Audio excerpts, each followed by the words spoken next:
অজিদের বিপক্ষে প্রথম টি-20 জয়ের উচ্ছ্বাস ছড়িয়ে পড়েছে গোটা দেশে। করোনার কারণে মাঠে দর্শক না থাকলেও সামাজিক যোগাযোগ মাধ্যমে জাতীয় দলকে শুভেচ্ছা জানাতে ভুল করছেন না দেশের ক্রিকেট প্রেমী ভক্তরা। শুধু কি ভক্ত, সিরিজে না থাকা তামিম মুশফিকরাও অভিনন্দনে সিক্ত করেছেন জাতীয় দলকে। বাহবা দিয়ে জানিয়েছেন এখন লক্ষ্য সিরিজ জেতা।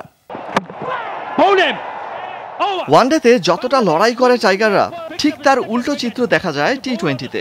ইনজুরির কারণে তামিম আর পারিবারিক কারণে মুশফিক এই সিরিজে মাঠে না থাকলেও টিভির পর্দায় উপভোগ করেছেন ম্যাচটি। ফেসবুকে নিজের ভেরিফাইড পেজে তামিম শুভেচ্ছা জানিয়েছেন গোটা দলকে। মুশফিকও জানিয়েছেন শুভেচ্ছা। লড়াই করে ফেরা ম্যাচের পর এবার সিরিজ জয়ের স্বপ্ন দেখতে আহ্বান জানিয়েছেন মুশি। সাবেক অধিনায়ক মাশরাফি বিন মুর্তজাও অভিনন্দন জানিয়েছেন অস্ট্রেলিয়ার বিপক্ষে প্রথম এই ম্যাচ জয়ের জন্য।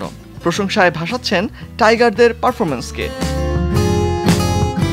ম্যাচ সেরা পুরস্কার হাতে নিজের ছবি আপলোড করে নাসুম আহমেদ জানান দিচ্ছেন সামনের ম্যাচেও ধরে রাখতে চান সফলতা। ব্যাট হাতে ইনিংস সর্বোচ্চ রান করার পর বল হাতেও প্রতিপক্ষের লাগাম টেনে ধরেন সাকিব আল হাসান। সিরিজে এগিয়ে যাবার শুভেচ্ছা জানিয়েছেন সতীর্থদের। কাটার মাস্টার মুস্তাফিজ খুশি দারুণভাবে সিরিজ শুরু করতে পারায়। নাইম শেখ এই সিরিজে ওপেনার হিসেবে খেলার সুযোগ পেয়ে ভাগ্যবানই মনে করছেন। ধারাবাহিকতা ধরে রাখতে চান পরের ম্যাচগুলোতেও। এই জয়ে গোটা দলের অবদানকে সাধুবাদ জানাতে ভুল করেননি সৌম্য সরকার।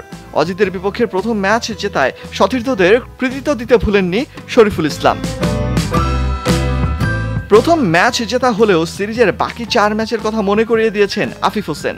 লক্ষ্যরাজের সিরিজ তা বলার অপেক্ষা রাখে না। ফিলিপিকে দারুণ এক স্ট্যাম্পিং করা নুরুল হাসান সোহানের পেজেও ছিল শুভেচ্ছা বার্তা।